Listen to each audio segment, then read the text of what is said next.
All right, so I wanted to go over this z-score refresher sheet. We've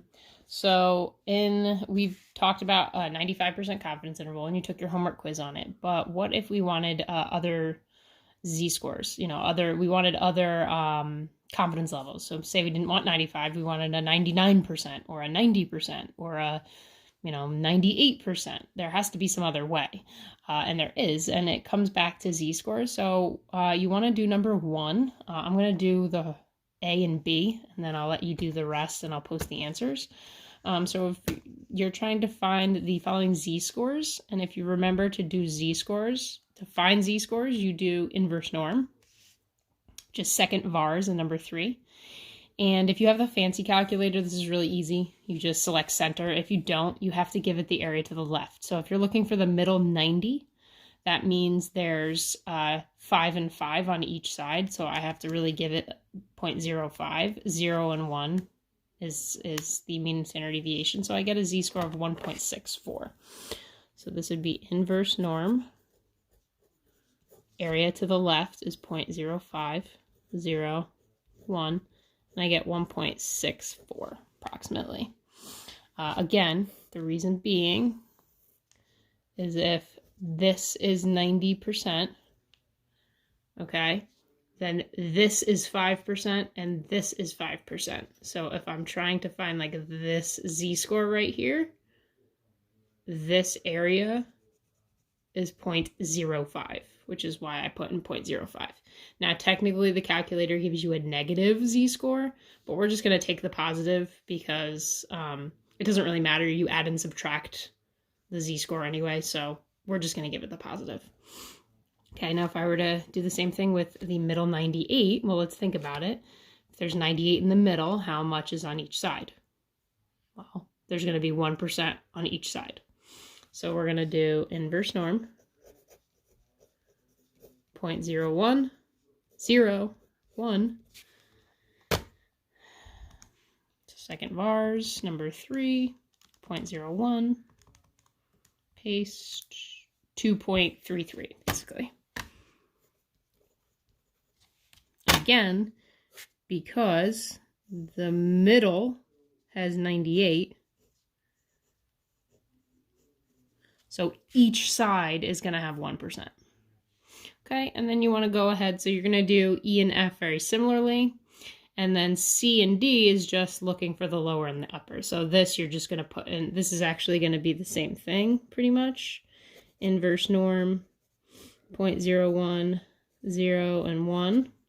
Only we're going to take the negative here because it only wants the negative.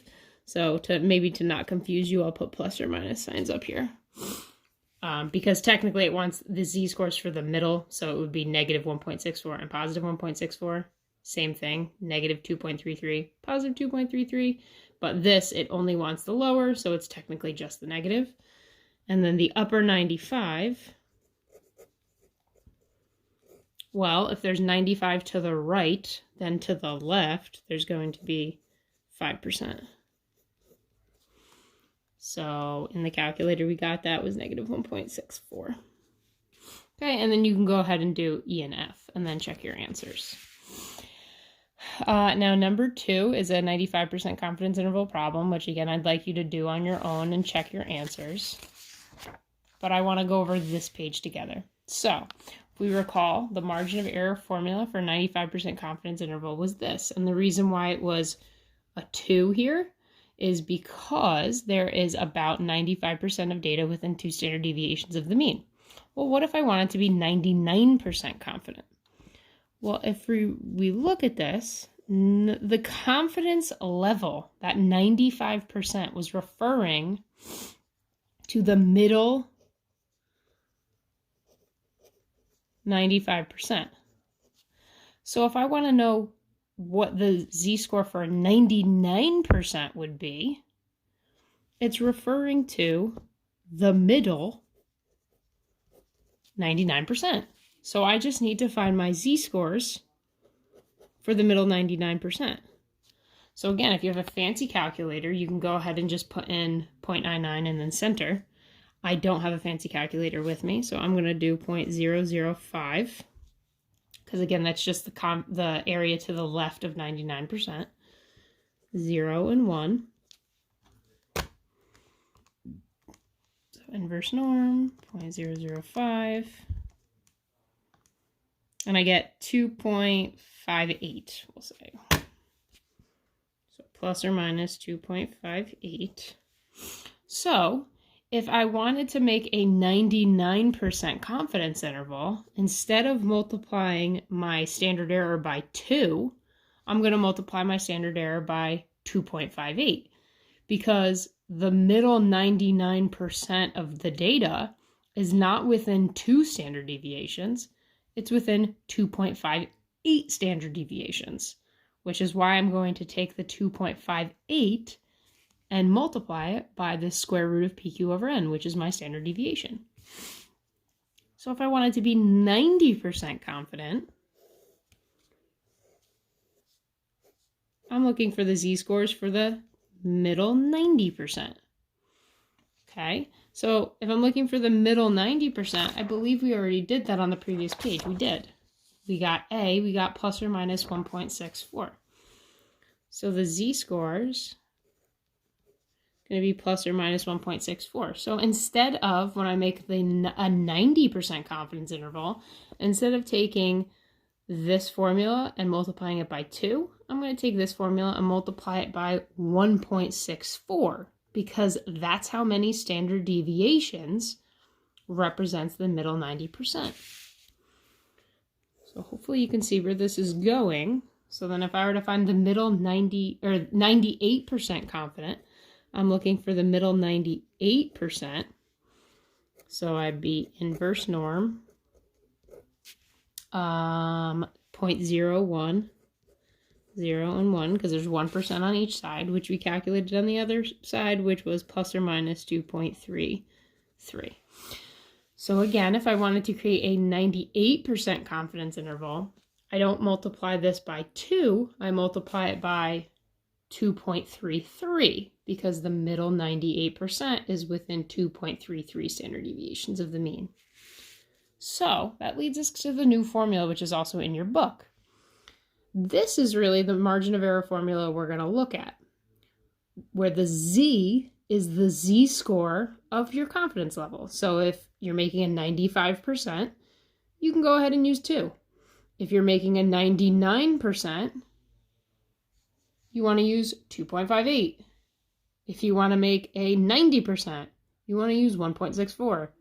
If you want to make a 98%, you want to use 2.33. Whatever confidence level, it's the z-score that corresponds to it. And that's kind of what I wrote over here.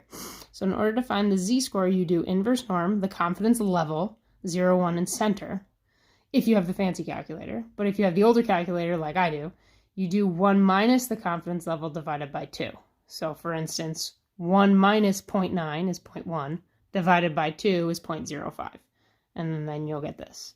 1 minus 0.98 is 0.02, divided by 2 is 0.01. Okay, so that's how you're going to find the z-scores to calculate these new calculate your new margin of error. So I'm going to go ahead and I'm just going to do this number 1 here on this page. This is the other packet that I posted for you. And I'm going to show you how to do the margin of error for a 90% confidence interval. So this, if you recall, is the exact same problem from the warm-up.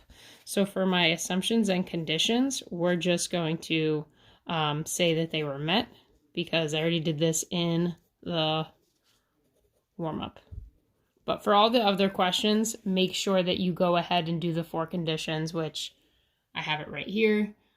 Independent, 10%, randomization, success, fail. Again, we already did this, so I'm not going to do it again.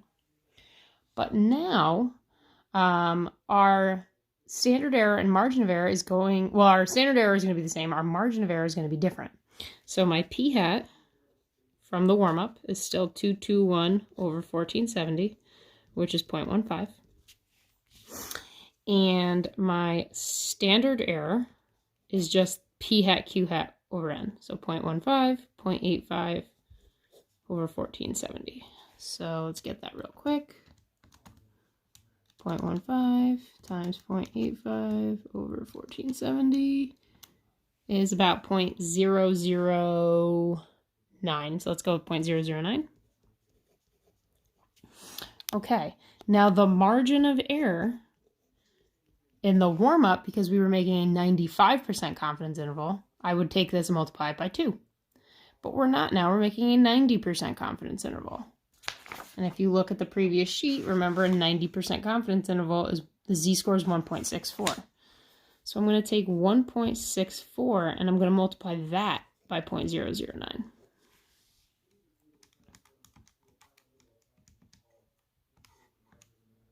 So it's about 0.015, we'll say. Okay, so as you can see, that's actually a smaller margin of error. From the warm-up, when we made our 95%, the margin of error was 0.02. Now it's only 0.015, so it's a little bit smaller. So when we make our confidence interval, it's going to be 0.15 plus or minus 0.015.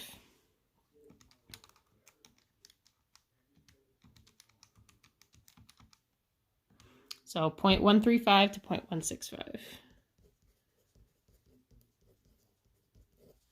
So I am 90% confident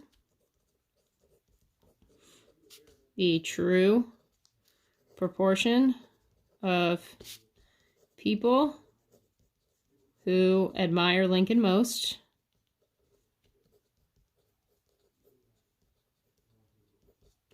is between 0.135 and 0.165.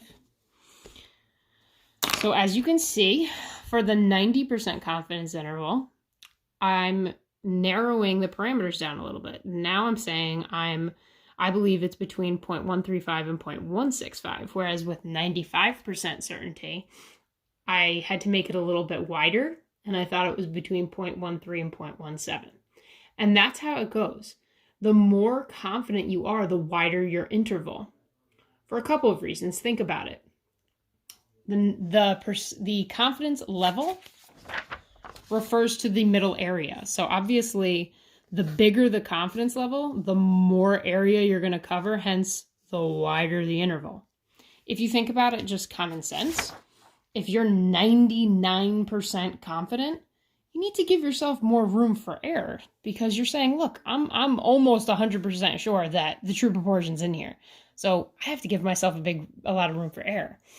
If I say I'm only 50% confident, well, then I can give you something super small, because this is a 50-50 chance of if I'm even right. Okay? So as your confidence level gets bigger, so is your interval.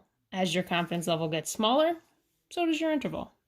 Okay? So take this. I'm going to assign some of these problems, not all of them, but some of them, and then I'll post the answer keys. And please, as always, let me know if you have any questions.